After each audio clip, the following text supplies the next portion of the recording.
Hiedi Scott with DIY and I hope you're having a wonderful day. In this video tutorial, we're going to work with a few things that are my absolute favorite things.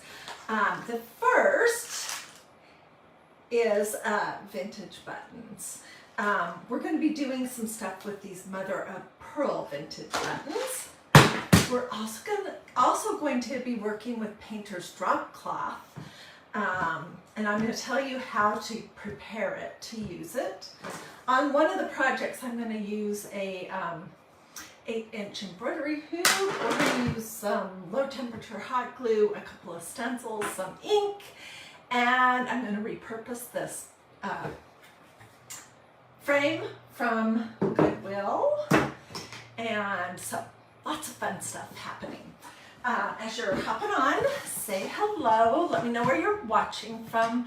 Feel free to sprinkle. Feel free to ask questions. All that good stuff.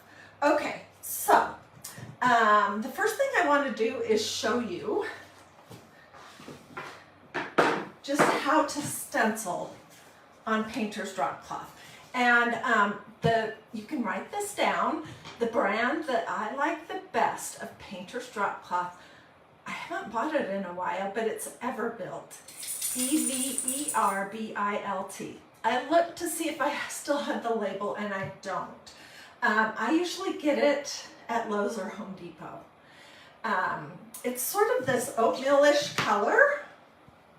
It's pretty thick, and it's going to be super stiff when you first take it out of the package. So you're going to want to wash it, and then wash it on hot, dry it with some towels or something, then wash it on hot again and dry it a second time. And that will make it just really nice and soft. And you want to do all of that to your painter's drop cloth before you cut it. Okay, one time I made the mistake and I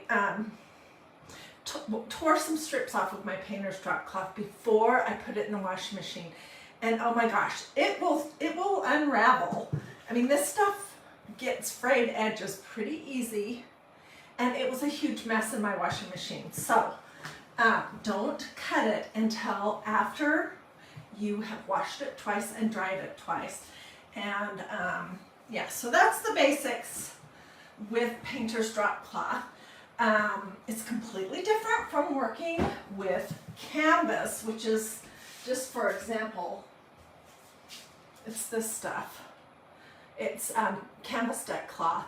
This is different. Do not wash this, but you are going to want to wash your painter's drop cloth. Okay, so you can stencil directly on your painter's drop cloth after you've washed it and dried it and washed it and dried it. There's nothing you need to do to prepare it. It's pretty thick, so I don't think it's going to go through this onto my desk. And I'm going to be using this stencil, which is part of this one. It's called Every Seashell Tells a Story. It's awesome summertime stencil, and you guys are you're gonna love how these two projects turn out. Seriously. And I have a bunch of button projects that I pulled out to show you in just a minute. Okay, we're gonna be using this piece right here. But this is the whole stencil. It says Every Seashell Tells a Story. It has all these different shells, and you can do a ton of different things with it.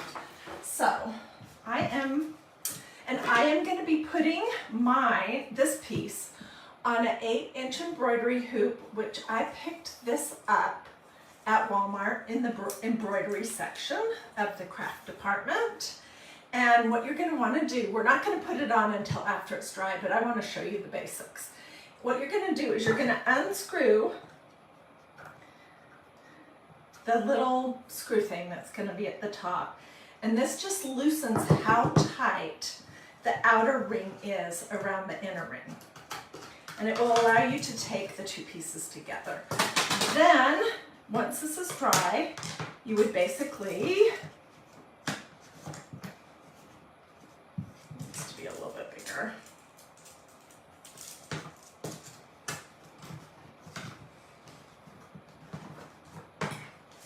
would basically be doing this and then trimming the back. So that's what the plan is. Some of this I'm going to have to do off camera because we're going to need to wait for it to dry. But the second project is all good and ready to go. And this was good to do it because now I kind of have an idea of where to place it. So it's going to be cute. And just going to lay that down and push it down. These green stencils from MagnoliaDIY.com are mesh. They're adhesive. They're slightly stretchy. They're easy to clean. They wash up just with some cool water, and you can use them over and over and over and over. So the set of this Every Seashell Tells a Story. This is the set I got either 1 or 2 summers ago, and I'll just put all my summer stuff away in a folder once fall comes, and I'll pull my fall and Christmas out. But you can hang on to these. They're a great basic for your crafting stash. Okay, and I want to get this done so that we can get on to the really fun stuff. This is ink, which ink is designed to be used on fabric and on ceramics, and it needs to be heat set to be permanent. I just used an iron on this other piece, and I'll do that with this one too before I start on the next step. So I'm just going to push my ink.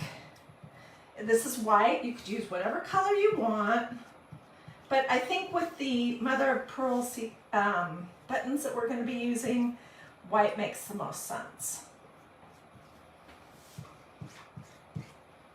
Okay, and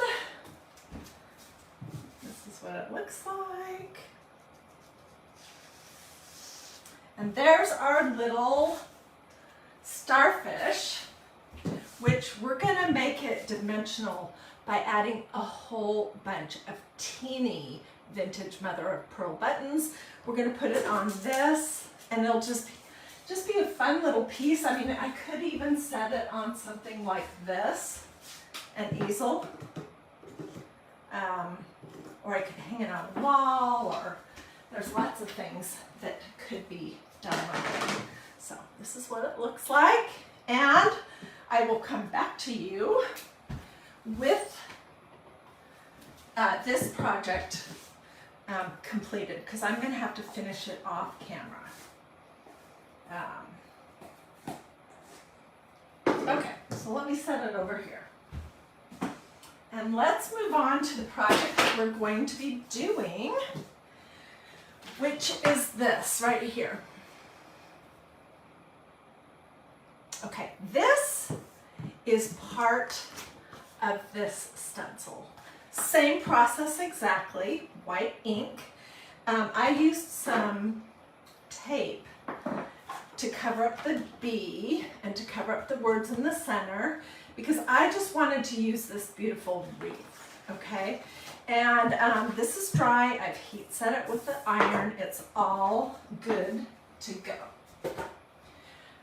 This was something I picked up at Goodwill for $2.99. I think it's a beautiful frame, and I had a project on it that was a church, but I made 2, so I decided to repurpose this and use it for this project. Okay, so I just pulled the wood pieces off, and I've torn and cut this into the size that we need.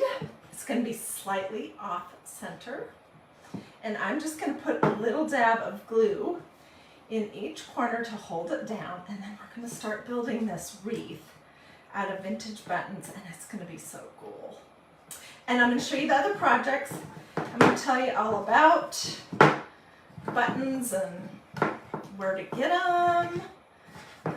If you are one of those people who inherited your mother or grandmother or aunt or any family members or neighbor or best friend, if you inherited their button collection, I want to hear about it, so tell me in the comments.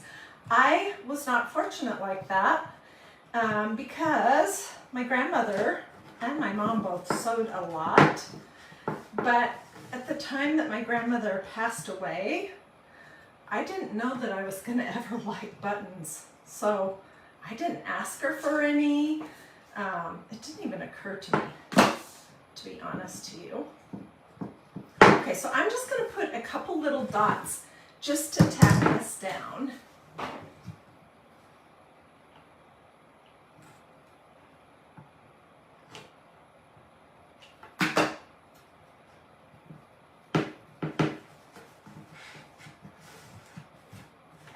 And I left a good bit of the fringe on. Can you see it?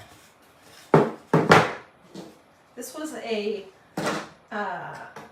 process off camera to get ready to go live, to get this piece the correct size that would work for this project. So I kept cutting it, and I kept pulling strings and more strings and more strings and more strings. And I may trim a few of the strings eventually. Okay, so this side right here of this wreath is open, and we're gonna do a big pile that looks probably like a whole bunch of flowers right here of medium and larger size buttons, and then we're gonna do the little teeny ones like little flowers on this. And it's gonna be beautiful. Okay, let me show you a couple of the projects that I've done in the past using buttons. And to say I love buttons, especially mother of pearl buttons, it would be an understatement. Because if you look around my craft room or look in the closet where I keep my projects, every other project seems to have a vintage mother of pearl button on it. This was a Christ in Crafting that we did a month or two ago. And it was a reverse canvas project. And I used a lot of buttons for that one. This was something, I made a bunch of trees at Christmas time. This is canvas duck fabric. And we used buttons for that. I like to put buttons on candle garters. I love to put buttons on pillows. This is the retro flower stencil from magnoliadiy.com that I just used yesterday. It looks very different, doesn't it? Because this is in gold ink and this is in the berry blue. But anyways, so I just have a big variety of buttons here. And even like my little flowers here have buttons on them. There's just so many things that you can do with buttons. My all-time favorite, and when I say all-time favorite button project, I really mean it, is this. This is in my family room. You guys, I got so lucky. Well, I don't like the word luck. I was so blessed one day when I was at Goodwill and I found this frame. Isn't it gorgeous? For like $2 or $3. And this right here is painter's drop cloth. Ow, I just got a sliver. And I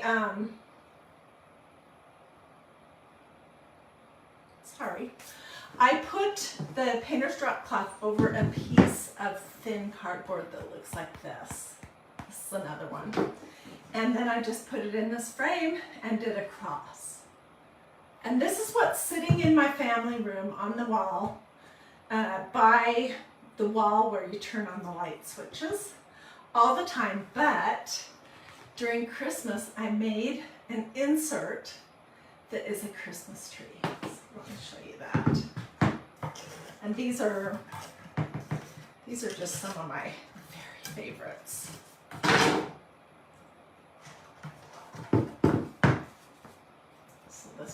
across. And here is the tree. I'm not going to put the whole thing back together. I just want to lift it up and show you. So this is what I do at Christmas time. What do you guys think so far?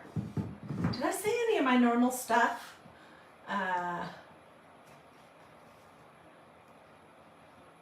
You need to know the exacts in the cross. I don't know what that means, but I made this like 3 years ago. So I don't know. I don't even know the exacts anymore. I just Googled different styles of crosses, found the one that I wanted. I kind of traced it. I printed it on computer paper. I kind of traced it on my painter's drop cloth, and then I just started building my cross with layers and layers of vintage mother of pearl buttons. I can measure this for that person who was asking, but you know, you may not want yours to be this size because it really depends on the frame that you end up using. So this is 8 inches tall and about 6 inches wide. And I love it. Love it, love it, love it. So here's another project. I'm just looking around and there's buttons everywhere. Do you guys remember when we did that? I still remember the days I prayed for the things I have now. This is a tarnished silver platter that I painted, stenciled, and made these flowers.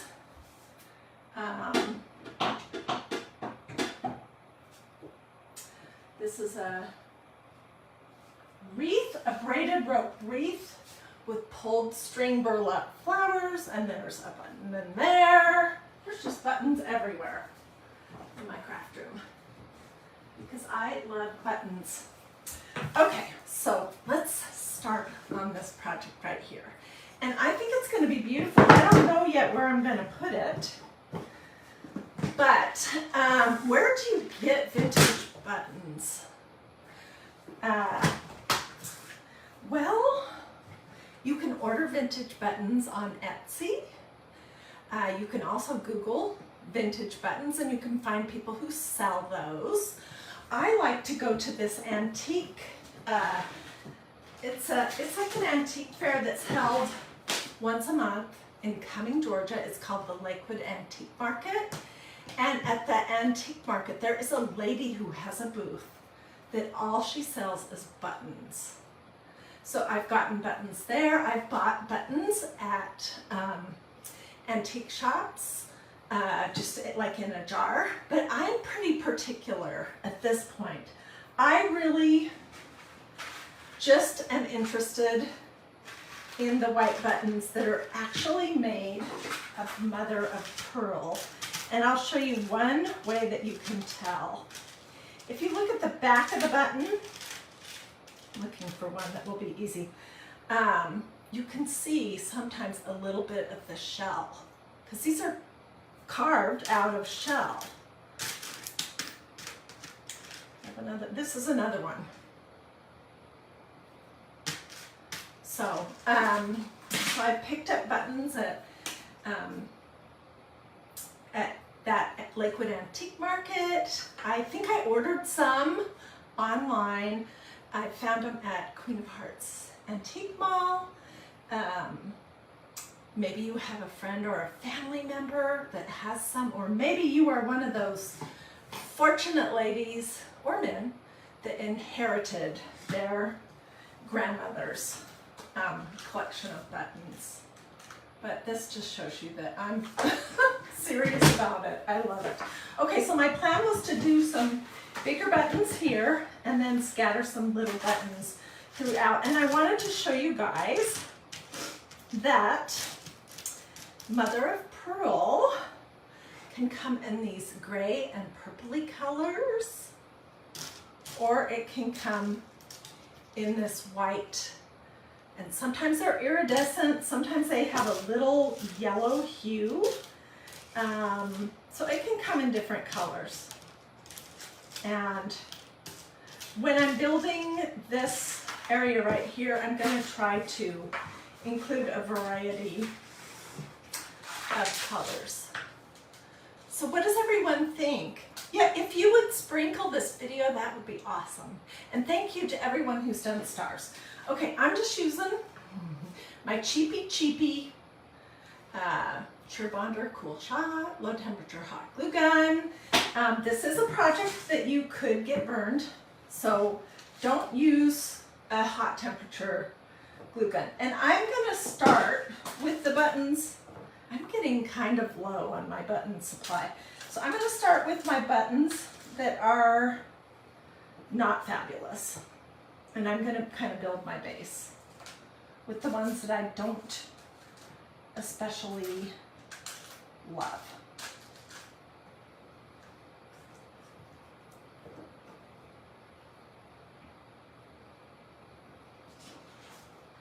And I'm just going to put a little dab and push my button into it. If you hated how this turned out, you could pull all your buttons up and just pull the glue off of them. But okay, let's start building in a few buttons that I like better. And I have some of these that the back is where you would have sewn it on a garment. So I'm going to use a couple of those too. Let's see where I'm going to put this. And I'm going to ignore the glue strings for right this moment. And I'll come back later and deal with the glue strings then. So what I want to do is I want to have it look like a big pile of buttons right here in the place where the bumblebee is on the stencil that's kind of spilling out. And on the top layer, I'm going to be using some of the buttons that are more special, in my opinion. Some of my buttons are even a little chipped, like this one. You know, in the, I hate to say olden days, but that's kind of what it is. In the olden days, people, when a garment was worn out, they would clip the buttons off and save them. Look how pretty these are. These are that, like this, it has the little thing on the back. So they wouldn't throw anything away. And I've had a lot of people tell me that they remember playing with their grandmother's buttons when they were little. I don't remember doing that, but I wish I did. It sounds wonderful.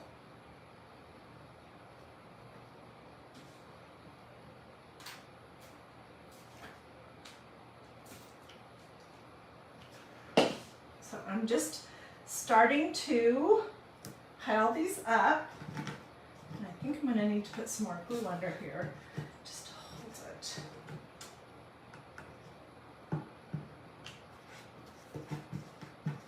Get that all worked out.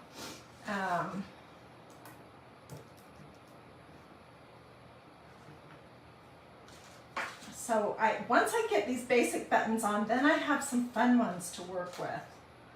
Like, look at these. Or this one. Or look at this carved button. Oops. I've also had a few followers, I forgot to mention this, people that sent me buttons, which, oh my gosh, that's so incredibly kind of you. That's just something that I cherish. I love things that have a story and a history, and buttons are one of those things for sure.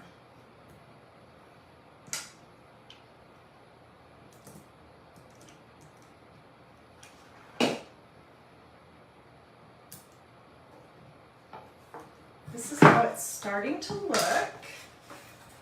as I'm just piling things up there.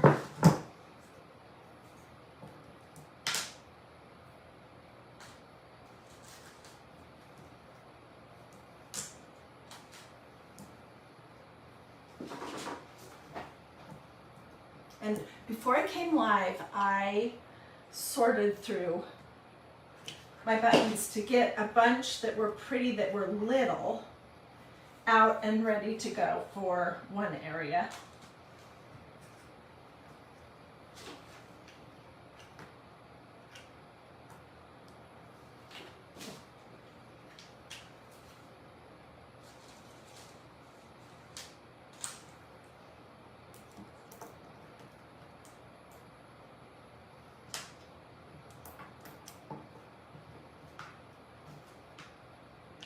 I even have glue strings on my hand.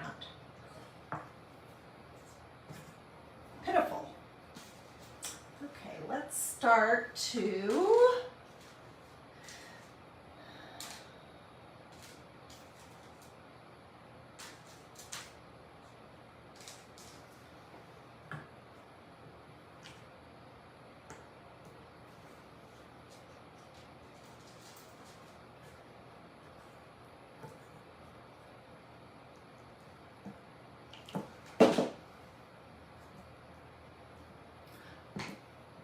Did you? Oh, it really is such a neat idea. Let's see who was saying that. Sandra Little. This is the kind of stuff that I love. I wish I knew who owned these buttons at one point and what was their story.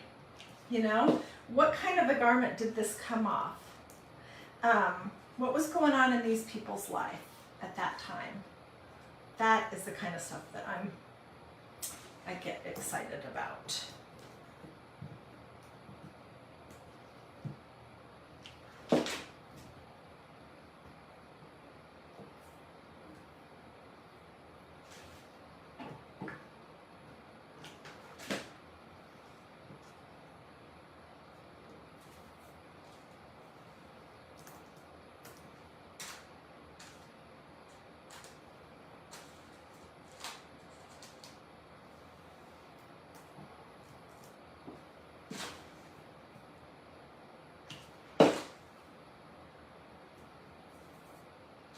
And I have opted not to put anything in the center of this wreath. But you could use, you could have used this part of it. These stencils are so versatile. You could just use the Always Be Kind, you could just use the bee, you could just use the wreath, you could use the whole thing all together. So I could have put the Always Be Kind there if I had wanted. I think what I'm going to do is I'm going to glue down just a couple more, and then I'm going to think about it and not rush. And I will come back off camera. Need more glue.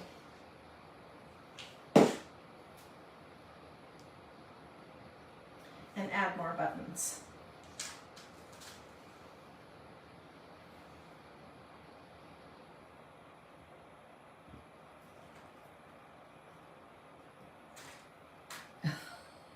I can start to get kind of paralyzed. Okay, so let's say that this is a good start. What do you guys think?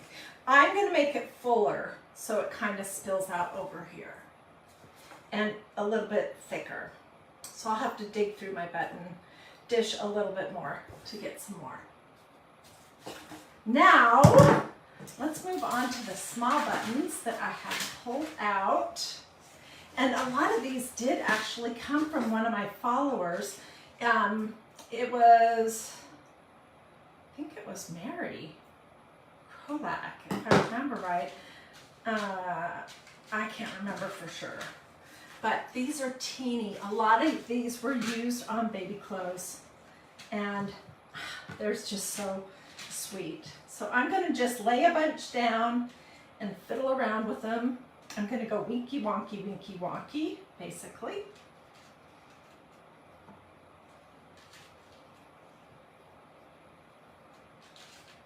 And some of these buttons have 4 holes, some of them have 2. So I want a good variety. Some of them are really thin.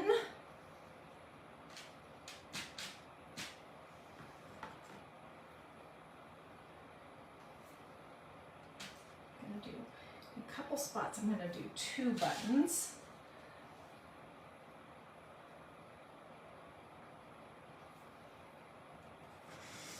Okay. And I'm going to start gluing.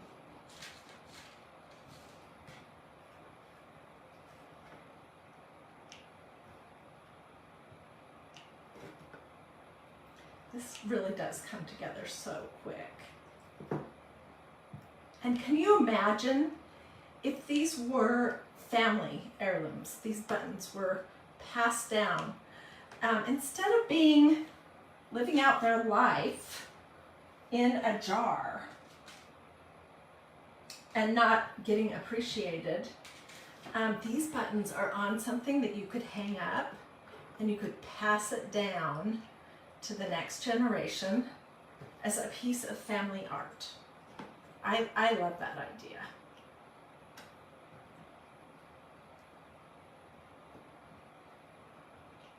And I didn't make all of the buttons be turned all the same direction, because I think it gives it a little bit more character, makes it look more random. Isn't this beautiful? Linda says she loves Winky Wonky. Yeah, so if you love this idea, let's keep playing with it for a little bit. Then I would love it if you would sprinkle.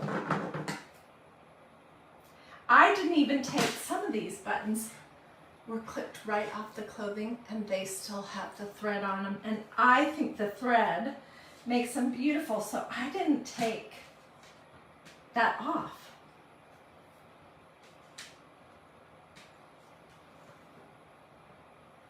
I want to dig a little bit and see if I have any more of these teeny, teeny, teeny little baby buttons.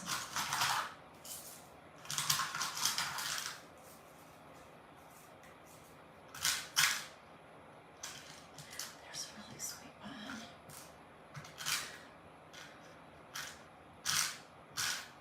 Oh, I just saw a baby button. Where'd it go? Here it is. Is that it?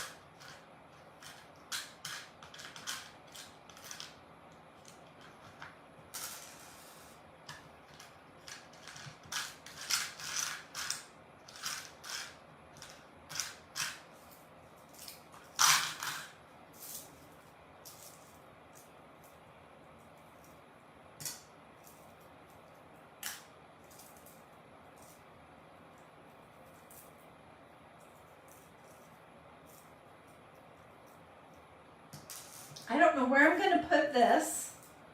I might put it upstairs in my bedroom, but it's not going to get put in my craft closet. This is going to be something, ooh, I could do something cute like that. It's not going to live in my craft closet for sure.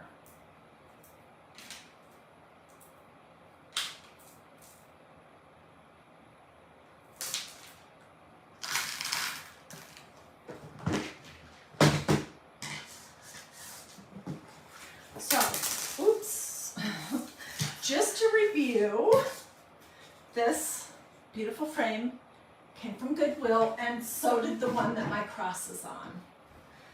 This is painter's drop cloth that's been washed twice and dried twice to make it really nice and soft.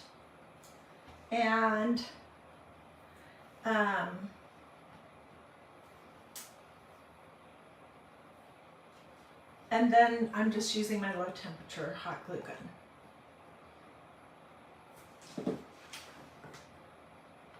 And I'm ignoring the glue strings. I will get those after I'm finished with the project.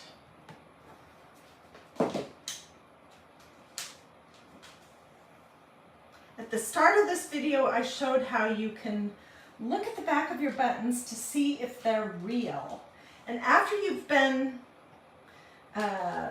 crafting with the buttons for a little while, you start to get an eye for it, and you can spot them. The ones that are real buttons versus the ones that are not. This one is so sweet. I wish you could see. It's teeny, teeny, teeny. I'll try to get a close-up picture. And it's carved, which I think is precious.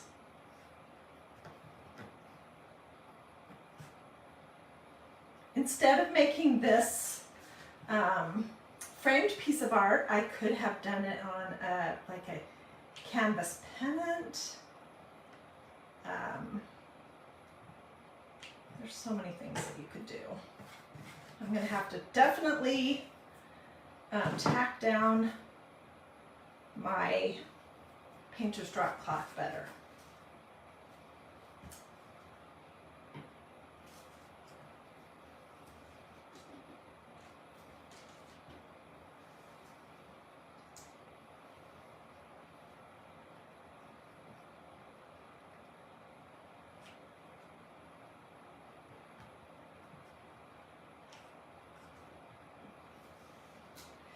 If you're gonna do this project, I also recommend that you don't think about it too seriously, and that you don't try to plan everything in advance, because this is really a better project that's gonna look random. That's the look you're going for. Like, I threw these buttons up in the air, and this is how they landed.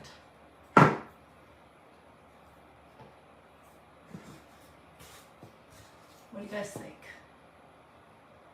I'm going to continue to work on this off camera, but I think it turned out beautiful. And I probably won't put it right next to this piece, but they could be very pretty going together. What do you guys think? Let's see, which way do I need to go?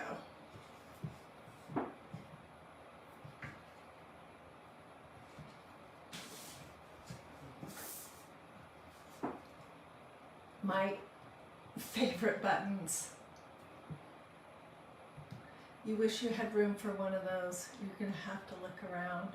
Oh, Linda has a button box. So who inherited their grandmothers?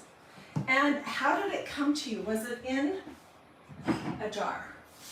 Can you remember? These were the other things I showed just a minute ago. This is in my kitchen on this thing on the wall. And this is a ton of buttons that I just covered this whole frame with. And this is the insert that goes in the cross thing. Who can remember as a little girl or little boy playing with their grandmother's buttons? I hear stories about that all the time. And I just think, oh, that's so sweet. Times have changed so much. And then I had little boys who weren't interested in sewing or any of that kind of stuff, but I think it's really pretty. Now my plan for this other thing, which is probably dry enough that I can put it on the embroidery hoop. Where did I put that? Here it is. My plan for this is basically to cover it with buttons so it looks like a starfish made out of buttons. So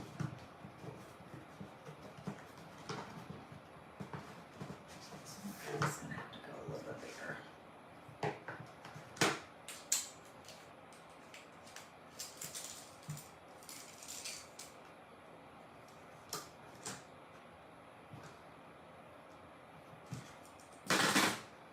I went to Queen of Hearts today, you guys.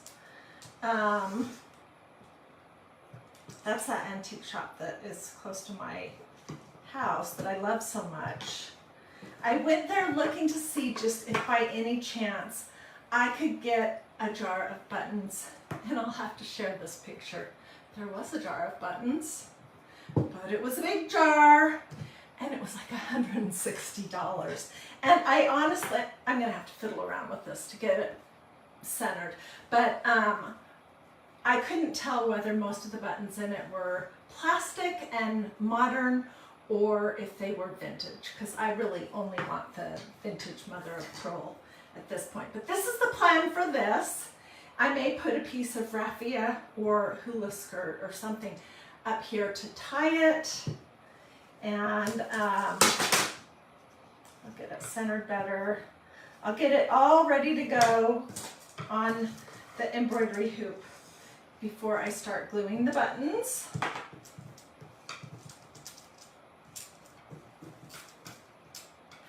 And yeah, that's what I wanted to show you guys today. Oh, Debbie says she has her mom's buttons. The starfish with buttons will be super cute. Yes, and you know what? This stencil has other great shapes. Like I've seen clamshells on Pinterest, look on Pinterest, that are made of buttons. So you could do something really cool. I just right now don't have enough of the large buttons, the large mother of pearl, to do anything really beyond just this little starfish. All right, do a this, or say something to me in the comments, and make sure that you've liked and followed this page and turned on your notifications if you want to see what I have coming up for Saturday and then for Christ and Crafting on Sunday. I got 2 new Christian stencils from magnoliadiy.com. They were delivered this afternoon, so I'm going to pray about which one to use for Christ and Crafting. But on Sunday, that's my favorite day of the week to craft, and I would really love to have you join me. So if you do a this or this, say something, check to see if you've liked and followed this page and turned on your notifications, then your odds of actually seeing me on Sunday do improve slightly. Anyways, I also have a text alert program, and I will do a new post here on DiyDreaming. Just look for hot pink, and it will have the number. It's not my actual cell phone, in case you're wondering. It's a text alert service that I pay for every month. And it's how I let people know, usually 10 to 15 minutes before I'm going to go live. And it's how I let them know what the subject will be for the live. So I would be glad to get that information for you. And I hope you have a blessed rest of your day. I hope to see you on Saturday and on Sunday for Christ and Crafting, and then all next week as well. Here we'll be doing crafts that are going to be quick and easy. Like this was pretty quick and easy. Can you imagine? I mean, can you believe that it was that quick and easy? There'll be sometimes a little different, like using vintage buttons to make a starfish or to make this wreath. They'll be affordable. Using painter's drop cloth is a super affordable background, and this was a Goodwill object. They're going to mostly involve faith, family, and flowers, and maybe some seashells here and there. So, have a wonderful rest of your day. I hope to see you guys again. Thanks for watching.